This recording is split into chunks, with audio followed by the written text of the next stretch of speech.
días a todos, sean cordialmente bienvenidos a nuestro segundo programa de Estrategus. Hoy vamos a tocar un tema muy interesante, que es el tema de Víctor Orbán en Hungría, su contundente victoria y su oposición a la persona de Vladimir Zelensky. Y mucho se está diciendo de que su oposición se debe a que Vladimir Zelensky ha estado apoyado por George Soros y que como Víctor Orbán se opone al globalismo, pues esto es más que suficiente argumento para oponerse a Zelensky y hacerle una oposición y hacerle frente. Pero, ¿será realmente por el tema del globalismo? ¿Será que el globalismo es el único o el argumento fundamental por el cual Víctor Orbán decide, en este contexto tan delicado, hablar de Zelensky como uno de sus adversarios durante las elecciones generales húngaras? O quizás hay algo más de fondo, algo mucho más profundo que actualmente, bajo este contexto, la prensa no nos lo está diciendo. Sin embargo, es algo que subyace y puede incluso agrietar aún más las relaciones entre estos dos países. Si lo queremos descubrir, pues tenemos que ver de fondo qué es lo que está sucediendo en las relaciones entre esos dos países, sobre todo del Euromaidán, y hasta dónde puede llegar esta animadversión mutua. Entonces, comencemos.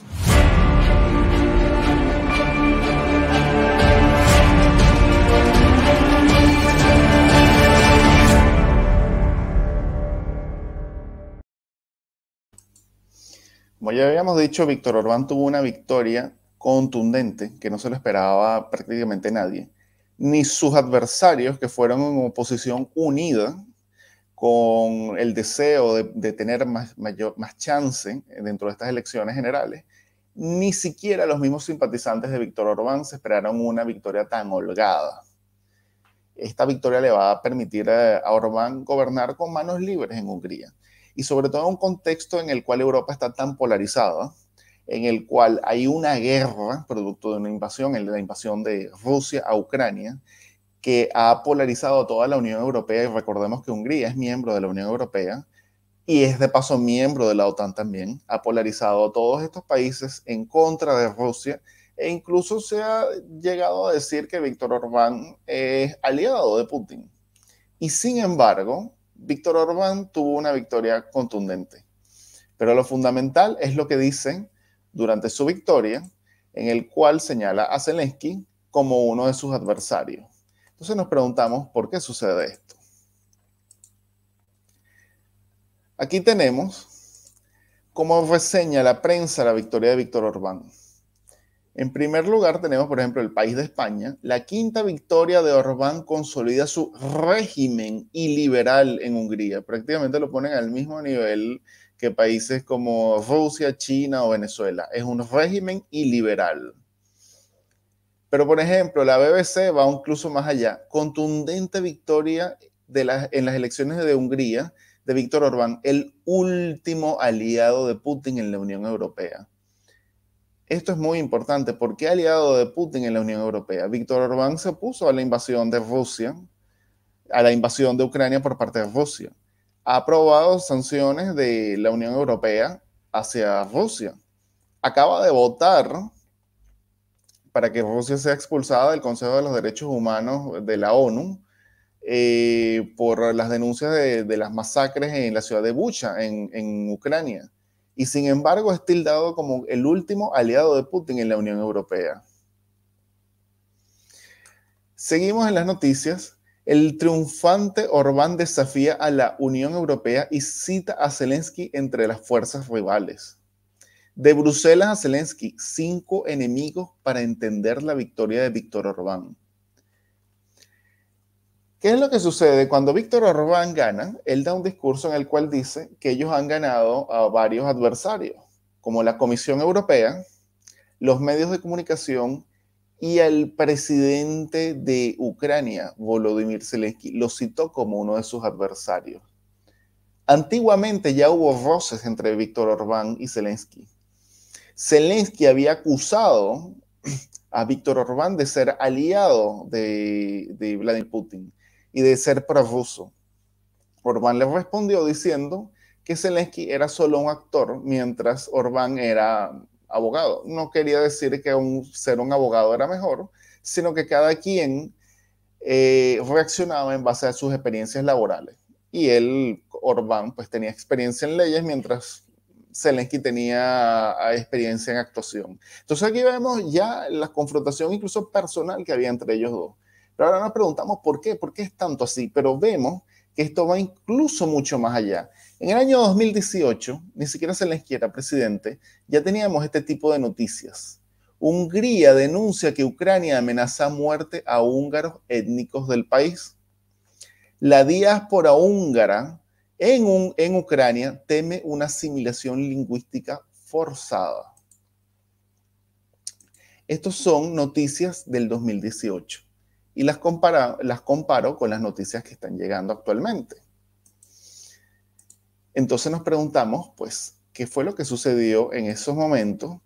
¿Qué fue lo que sucedió en el 2018 y antes, que tal vez pudieron agrietar las relaciones entre esos dos países, que hoy en día, a causa de la guerra, a causa de la animadversión que hay en todo el continente europeo hacia Vladimir Putin, y a causa fundamentalmente de la animadversión que hay hacia Víctor Orbán, puede estar pasando algo en Ucrania que la prensa nos está callando y no lo estamos sabiendo. Y quizás por eso el público europeo, que no es húngaro, la única interpretación que hace es, bueno, es que Orbán es un dictador para Putin, y conclusión, por eso es que Volodymyr Zelensky es su enemigo, porque pues Volodymyr Zelensky es ahora el nuevo héroe de Occidente y Orbán es el villano. Automáticamente esa es la conclusión que se saca. Pero cuando hacemos un análisis más minucioso, nos encontramos como algo. Muy a menudo hemos hablado de la Ucrania pro-europea y la Ucrania pro-rusa. Pero nos olvidamos de que Ucrania es un estado grande, es el segundo estado más grande de Europa, solo por detrás de Rusia, y en parte es por eso que ha sido tan difícil tomarla, porque es un país muy grande. Y es un estado con fronteras artificiales. Y no solamente hay ucranianos pro-rusos y ucranianos pro-europeos, que sumarían la inmensa mayoría de la población. Resulta que sí, hay una Ucrania pro-húngara, muy pequeña, minúscula y muy poco mediática. Pero quizás esa es la causa de la animadversión de estos dos países. Y como vimos en estas dos noticias que yo les compartí del 2018, parece que las relaciones no eran nada buenas. Resulta que después del Euromaidán en 2014 se instaló un gobierno pro-occidental en Ucrania y ha venido tomando una serie de leyes que a simple vista repercuten en la convivencia con la Ucrania pro-rusa, digamos, la Ucrania que tiene el ruso como lengua materna y que se siente identificada como Rusia. Entonces es una Ucrania nacionalista que busca que dentro de la administración pública ucraniana y dentro de los colegios ucranianos y dentro de la vida diaria ucraniana, el idioma que se hable no sea otro que el ucraniano. Y a simple vista estas son leyes que están dedicadas al este del país, al Donbass, a Crimea, que actualmente está anexionada por Rusia, al sur de Ucrania, como lo vamos a ver más adelante, donde la mayoría de la población es ruso parlante. Pero cuando se instala este tipo de leyes, esto salpica no solamente a los rusoparlantes, sino puede salpicar a muchos otros. Yo soy un geopolitólogo y en ciencias políticas tenemos una máxima, que es que el mapa nos habla. Cuando el mapa nos habla, es porque dentro del mapa podemos encontrar algunos elementos, algunas pistas que nos da, digamos, nos da a entender por qué suceden las cosas y qué es lo que puede pasar en el futuro. Entonces les voy a explicar con este mapa la situación de los húngaros en Ucrania.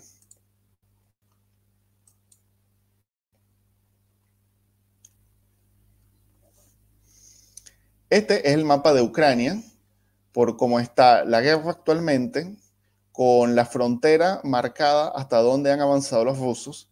Y entonces, como yo les había dicho, la Ucrania prorrusa es básicamente este sector. La mayor parte de la Ucrania prorrusa actualmente está ocupada por los rusos. Falta, digamos, esta parte. que es lo que quieren anexarse los rusos en estos momentos, esto lo vamos a ver más adelante, pero vemos que Ucrania es más grande y tiene más territorio. Casi toda Ucrania es llana. Y aquí vemos una inmensa cadena montañosa bastante tupida y llega hasta la frontera con Hungría. Y esto es muy interesante. Resulta que esta cadena montañosa divide por completo a este pequeño sector de Ucrania con el resto del país. Estamos hablando de una cadena montañosa muy fuerte. Es una frontera natural. Vean la cantidad de montañas y cuando pasas la cadena montañosa hay una inmensa planicie. Aquí tenemos la Ucrania eslava. Como yo se lo había dicho anteriormente, ucranianos y rusos son un pueblo que se llaman los eslavos. Tenemos la cadena montañosa y una pequeña parte de Ucrania antes de llegar a Hungría. Aquí sí hay otra llanura, pero es con Hungría. Resulta que ese sector nunca fue considerado parte de Ucrania, le pertenecía a los húngaros. Y al pertenecerle a los húngaros, pues tenía su población, hablaba el húngaro, su idioma era el húngaro, le pertenecía a Hungría, nunca fue considerado parte de Ucrania ni parte del Imperio Ruso hasta 1918. En 1918, pues sucedió que el Imperio Austrohúngaro, que era Hungría, Austria, más una serie de países, se disuelven y los soviéticos le quitan a Hungría esta pequeña parte y la anexionan a la entonces Unión de Repúblicas Socialistas Soviéticas. Y se la dan a la República Socialista Soviética de Ucrania. Desde ese momento, esta parte le pertenece a los ucranianos. Cuando Ucrania se independiza en el año 1991 de la entonces Unión Soviética y pasa a formar parte, pasa a constituirse un estado independiente por primera vez en su historia, se establece el ucraniano como idioma oficial y por supuesto un estatuto especial del ruso en las regiones rusófonas. Y las elecciones se dividen entre ucranianos prorrusos y ucranianos pro-occidentales. Pero los ucranianos pro-húngaros son una ínfima minoría de apenas 150.000 personas ubicados a lo largo de la frontera con Hungría. La diferencia entre un húngaro y un ucraniano es exactamente la misma que hay entre un portugués y un finlandés. Son dos pueblos completamente diferentes. El idioma es completamente distinto, no se entienden, no se pueden hablar entre sí, necesitan hacer un curso especial para poderse entender. No es lo mismo que pasa entre un ucraniano y un ruso, en el cual el 70% de las palabras son exactamente las mismas. Entonces tenemos este problema aquí con los húngaros. Cuando se instala el gobierno nacionalista en Ucrania y empieza a aplicar una serie de medidas que afectan a la población rusa de Ucrania, pues estas medidas también afectan a los ucranianos húngaros. Incluso sus escuelas dejan de ser financiadas por el gobierno central de Ucrania. Entonces teníamos un problema. Esta gente tiene pasaporte ucraniano, trabaja en Ucrania, paga impuestos al Estado ucraniano y el ucraniano no lo financia en retribución, sino que financia escuelas ucranianas. ¿Quién tuvo que salir para financiar estas escuelas húngaras ucranianas? Pues Víctor Orbán tuvo que desembolsillar dinero del contribuyente húngaro para, digamos, ayudar a la precaria población húngara en Ucrania. Y él consideró que el gobierno que se instaló en Ucrania, primero de Poroshenko y después de Volodymyr Zelensky, olvidaron a la población húngara. E inclusive llegaron a publicar una lista pública, porque la publicaron, de todos los ucranianos que tenían doble nacionalidad ucraniana y húngara. Y esto fue visto por muchos sectores nacionalistas ucranianos como una falta de lealtad al Estado ucraniano. Y por eso Hungría en el 2018 alzó su voz y dijo, ustedes los están amenazando de muerte en un país que está en guerra en ese momento. Ya Ucrania estaba en guerra civil aquí en el este, donde incluso tiene sectores ultranacionalistas supremacistas como el batallón Azov. Publicar este tipo de listas es muy delicado. Entonces vemos que va más allá del globalismo y es algo que la prensa actualmente no nos está diciendo. Es un problema que viene de mucho más atrás. Y pues Víctor Orbán, como primer ministro de Hungría y un húngaro nacionalista, que antes de ver por los demás ve por su propio pueblo, puede tener mucho de razón y tal vez simplemente hay que entenderlo. ¿Qué es lo que ha hecho Víctor Orbán? Él ha dicho, mira, el gobierno húngaro, el gobierno ucraniano ha apoyado a los húngaros en Ucrania. No. Ok. ¿A quién está bombardeando Vladimir Putin? Al gobierno de Ucrania. Bien. ¿Está haciendo masacre? Sí. ¿A quién está haciendo masacre? ¿A los húngaros de Ucrania? No. ¿Se ha metido con los húngaros de Ucrania? No. Conclusión, yo tengo que oponerme a esta guerra. Yo voy a dar mi voto diplomático para que Rusia sea sancionada, pero yo no me voy a meter en la guerra. Es decir, el gobierno ucraniano tampoco es mi aliado y yo no tengo por qué pelear una guerra que no es mía. Esa es la posición de Víctor Orbán. Entonces, ¿qué es lo que él hace?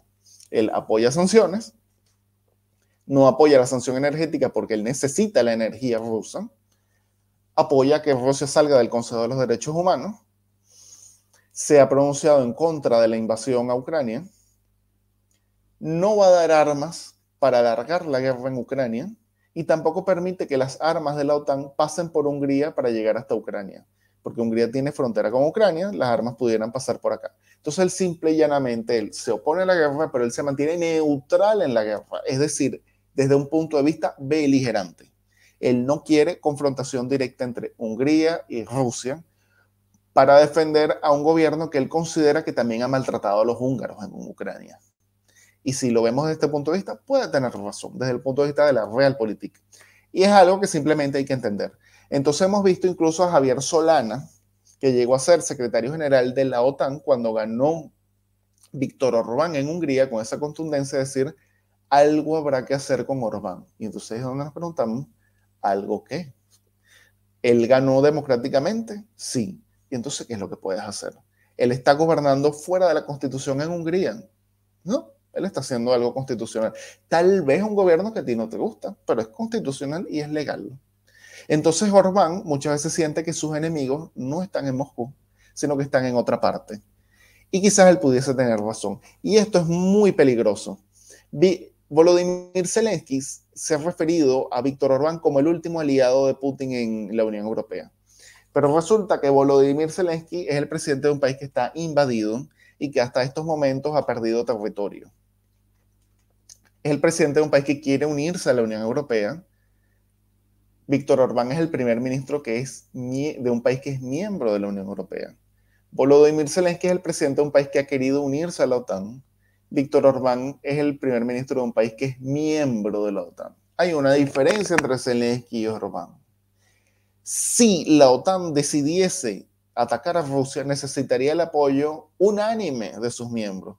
Basta un país que se oponga y ya la OTAN como institución no va a poder hacer una acción militar. Pues buscarte a Víctor Orbán, que es miembro de la OTAN, de enemigo no lo considero lo más sabio. Y Zelensky ha tenido, digamos, muchos errores a nivel diplomático en este tipo de cosas. En estos días se habló ante el Parlamento español y mencionó a una serie de empresas, las mencionó con su nombre, a una serie de empresas españolas que han comerciado con Rusia. Esto generó mucha polémica. Cuando habló ante el Parlamento griego, resulta que le dio la palabra a un miembro del batallón Azov y hubo muchos diputados griegos que se levantaron y se fueron. E incluso el mismo primer ministro griego comentó que esa fue una acción bastante desafortunada de Zelensky, que no debió hacerla. Entonces tenemos este problema con Zelensky que muchas veces, digamos, hace acciones indebidas. Entonces nos vamos a preguntar ahora, ¿cómo va la guerra? ¿Cómo está sucediendo la guerra? Seguimos en este mapa y vemos la misma línea que yo se les había comentado, prácticamente todo el sur, casi salvo Odessa y Nikolaev, están ya tomados por los rusos, el Donbass, y aquí es donde se va a dar la batalla decisiva en este sector que queda por tomar del Donbass, en el cual los rusos están dirigiendo sus grandes fuerzas. Aquí vemos una ciudad que se llama Izium, que ya ha sido tomada. Fue muy difícil y como yo les digo, el mapa nos habla. ¿Por qué fue tan difícil esta ciudad de Izium? Si nosotros vemos, es una ciudad que estaba rodeada de bosques y los bosques son excelentes para hacer emboscadas y de paso está dividida por un río. Así que a las tropas rusas le era muy difícil penetrar. Tuvieron incluso que meterse por los bosques a donde tuvieron grandes cantidades de pérdidas para llegar al sur de Izium y capturar a los ucranianos que habían en este sector. Una vez liberados, pues resulta que ya no hay los bosques, sino estamos hablando de terrenos cultivables que son mucho mejores, mucho más fáciles para los acorazados. Entonces estamos viendo que están metiéndose por este sector. Vemos algo muy importante, que es incluso que está aumentando en cierta forma la moral de los rusos para apoyar a sus tropas. Voy a poner este video para que lo vean. Esto es en Rusia, la población en Rusia, cercano a la frontera con Ucrania, la población que está apoyando a las tropas que van hacia Ucrania. Vamos a ver este video, porque esto nos dice mucho.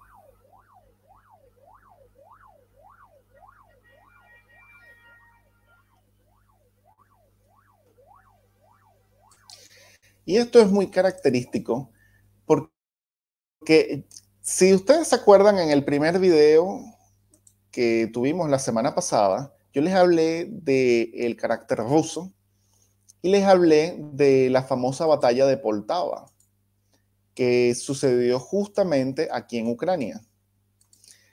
Es uno de los mitos fundacionales rusos. En esa batalla, los rusos adquieren el carácter de gran potencia. Pero en esa batalla hubo algo, o en esa guerra, la guerra del norte, hubo algo característico. La potencia dominante para entonces no era Rusia, era Suecia en todo el norte de Europa. Y los suecos, que cuando se enfrentan a los rusos, deciden hacer, digamos, la genial idea, y genial entre comillas, porque ya lo han hecho otros imperios, de invadir Rusia. Y cuando invaden, resulta que ellos se toparon con un universo completamente distinto. Porque cuando invaden Rusia, por primera vez en su vida, se toparon con unos campesinos que estaban dispuestos a pasar hambre. Literalmente son campesinos porque eran gente que cultivaba el trigo, el campo, y estaban dispuestos a pasar hambre, y les voy a decir por qué.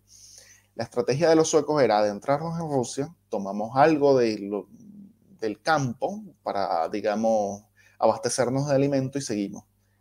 Los campesinos prefirieron quemar sus cosechas antes de que el ejército de Carlos XII, que era el rey de Suecia, pudiese abastecerse. Prefirieron pasar hambre antes de ser derrotados. Y Carlos XII nunca, y fue uno de los más grandes estrategas militares de Europa, pero él nunca se había topado con eso. Nunca se había topado con un país que estaba dispuesto a pasar hambre, con tal de no ser controlado por otros. Quemaron sus cosechas y Carlos XII, desesperado, porque no hallaba dónde tener alimentos, seguía bajando hasta que bajó hasta Ucrania, y ahí es donde fue totalmente derrotado por los rusos. Desde ese momento, en Europa, nos hemos dado cuenta de que el carácter ruso es en gran forma bastante distinto al del resto de Europa. Y como yo se lo dije a un amigo francés que yo tengo acá, que me decía que las sanciones iban a terminar por derrotar a los rusos, y me decía, ya los rusos han perdido muchas bajas en Ucrania, ellos no van a aguantar. Yo le dije, Recuerda que en la Segunda Guerra Mundial Francia se rindió con 600.000 bajas. Los rusos, teniendo 25 millones de bajas, llegaron a tomar Berlín. Es decir, estamos hablando de un carácter distinto. Y entonces, ¿por qué les paso este video? Porque esta guerra comenzó con muy baja moral por parte de los rusos. Yo les he dicho en otras entrevistas con Esteban de que los rusos no querían esta guerra con Ucrania. Ucrania es muy importante sentimentalmente para ellos. Ellos están ligados a través de siglos de historia e incluso a nivel personal. Muchos rusos, su madre es ucraniana. Por ejemplo, el ministro de la defensa de Rusia es mitad ucraniano. Su mamá es ucraniana. Entonces, digamos, su mamá puede ser ucraniana o su papá puede ser ucraniano o tienen primos ucranianos. Es decir, esta era una guerra muy difícil. Pero al parecer el tema de las sanciones, y no las sanciones a los oligarcas, pero por ejemplo, cancelar visado a cualquier tipo de ciudadano ruso, cancelar el espacio aéreo para las aerolíneas rusas, es decir, cercarlos, parece que está generando un efecto inverso en el ánimo de la población rusa. Y están apoyando ahora a sus tropas porque ahora parece que sienten que ellos no están combatiendo contra los ucranianos, sino contra la OTAN. Y de hecho, podemos decir que sí. Todos estos anuncios de armas que ya están enviando, incluso tanques de guerra, blindados, están enviando artillería, misiles antibuque, misiles antiaéreos, baterías antiaéreas. Es decir, no es que le están dando un apoyo a Ucrania, es un apoyo total y absoluto. Ya los rusos lo están sintiendo como que esto es una guerra entre la OTAN y Rusia, que sí lo es, solo que no hay soldados de la OTAN. Tienen a los soldados ucranianos que están muy bien entrenados, los armamos y que se vayan a la guerra. Entonces viene una guerra de desgaste muy fuerte en el cual pareciera que los rusos ahora están dispuestos a asumirlas e incluso están dispuestos a asumir que esta guerra sea larga y dolorosa, pero no parecen que no quieren perder por nada del mundo. Entonces vemos que eso va a ser un problema y por eso es que esta es una guerra que tiende a alargarse. Y vamos a ver cuál es el bando que pueda soportarla mejor. Aquí hay un detalle que yo se los quiero mostrar. Volvemos a este mapa. Y la prensa muy a menudo nos dice que pues los rusos no han conquistado grandes ciudades. Y eso es falso. Sí es cierto que no han conquistado ni la segunda ni por supuesto la primera ciudad del país, pero han conquistado ciudades estratégicamente fundamentales. Y una de ellas es Gerson. Por Gerson pasa toda la navegación de este inmenso río que se llama Dnieper. Lo utilizan por aquí, pasan barcos de navegación, toda la economía de esta zona, toda la economía del centro de Ucrania depende del Dnieper y sobre todo de su desembocadura el Mar Negro. Con Gerson en manos de los rusos, esa navegación está completamente cortada. Así que vemos que económicamente el centro de Ucrania está ahogado y no sabemos por cuánto tiempo pueda resistir. Pero hay otro detalle, que es que los rusos ya tienen prácticamente el 100%, y digo prácticamente el 100% porque les falta un 20% de la ciudad de Mariupol, dominado este sector que se llama el Mar de Azov. Y entonces, ¿qué es lo que sucede con el Mar de Azov? Si nosotros vemos, aquí hay una ciudad que se llama Rostov del Don. Si nosotros la acercamos, esta ciudad pareciera no ser costera. Pero fíjense qué es lo que sucede si utilizamos el Google Maps para acercarnos lo suficiente. Y este nos va a decir la importancia estratégica del Mar de Azov. No sé si ya lo están viendo, pero lo voy a acercar para que lo vean más. La cantidad de barcos de carga que pasan por esta ciudad. Y ahora nos preguntamos, ¿hacia dónde van todos esos barcos? Pues les voy a presentar la doctrina o el principio de los 5 mares rusos.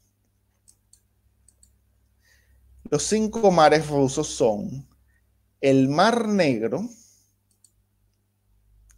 el Mar de Azov, que es este que tenemos acá, el Mar Caspio, ya tenemos 3 mares, el Mar Báltico y el Mar Blanco que conecta con el Ártico. Estos 5 mares se conectan a través de una red de canales que pasan por Moscú y permiten que Moscú se convierta en un puerto con 5 mares y tenga salida directa hacia el mar Mediterráneo.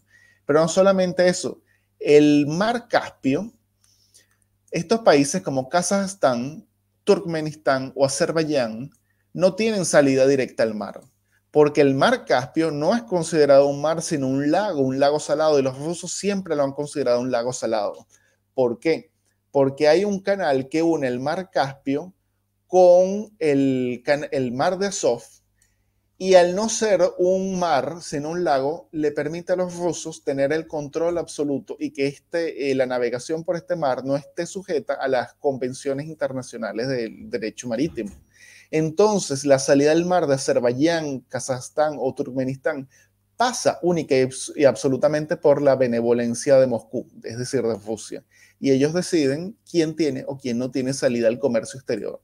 Por eso es que, por ejemplo, Kazajistán votó en contra de expulsar a Rusia del Consejo de los Derechos Humanos. Y Azerbaiyán, que ellos son turcos, ellos son muy pro-turcos porque son la misma etnia, tienen una estrecha alianza. Azerbaiyán también es muy pro-occidental. Para no votar en contra de Moscú y no molestarlo, decidió pues ausentarse de la votación. Una medida salomónica. Simple y llanamente mi embajador ese día pues no se enteró que había votación, pero hago todo lo posible por no molestar a Rusia. Rusia es lo que yo siempre he llamado la eterna revancha de la geopolítica. Si bien tiene un problema a nivel económico, su estructura económica es débil y necesita modernizarse, siempre ha tenido ese problema. Es un país que siempre sobrevive por el carácter de su pueblo y sobre todo por el control que ellos tienen de la geopolítica. Y aquí tenemos algo en la guerra, que es que ellos están teniendo hasta los momentos una victoria geopolítica. Estoy hablando geopolítica. Ya veremos cómo, cuando lleguen todas estas armas occidentales y cómo lleguen todos los refuerzos que están viniendo acá, cómo culmina esta guerra. Pero a nivel geopolítico, digamos, ellos hicieron una victoria que fue apoderarse muy rápidamente de la desembocadura del Dnieper y del mar de Azov. Y aquí vemos cómo finaliza esta guerra. Yo siempre he mantenido que a Ucrania la única salida de esta guerra que le puede convenir es la victoria total, es decir, recuperar este territorio. Sin este territorio, Ucrania es un país bastante ahogado económicamente y futuramente, posiblemente, en manos otra vez de los rusos. Así que Ucrania tiene que hacer todo el sí por el sí, no solamente para detener la ofensiva por el Donbass, sino de recuperar este territorio, la desembocadura del Dnieper y el mar de Azov. Quitándole parte del mar de Azov a Rusia, impediría que Rusia se convierta en un hegemón para los países del Asia Central. Y esto es lo que hay que tener en cuenta. Esto es cosa que no nos lo dice la prensa, porque obviamente ahorita hay una línea muy anti-Putin, pero bueno, como vemos, ya yo les he dado una visión alternativa. Yo sí creo que estas armas que les están dando a Ucrania pueden ser de gran utilidad para el campo de batalla. Viene una guerra muy distinta, porque ya no vamos a tener el ejército ruso atacando por distintas partes a la misma vez, por zonas donde son emboscables, sino que vamos a tener una guerra más estilo Segunda Guerra Mundial, dos grandes ejércitos confrontados uno a otro. Pero sí creo que a nivel geopolítico Ucrania tiene que hacer todo el esfuerzo, no solamente por frenar el avance por el Donbass, sino por recuperar su costa del sur y sobre todo la costa en el mar de Azov. Porque sin eso es un país que está bastante ahogado económicamente y en un futuro pues puede darle pie a Rusia que pueda volver a la carga, pero desde un punto de vista más fuerte. Bueno, muchas gracias por acompañarnos. Ha sido un placer, como siempre, contar con su presencia. Pueden escribirme en los comentarios sus dudas, sus inquietudes, sus sugerencias para próximos programas. Estaré leyéndolos muy atentamente y estén atentos para el próximo programa de Estrategos. Muchas gracias. Hasta luego.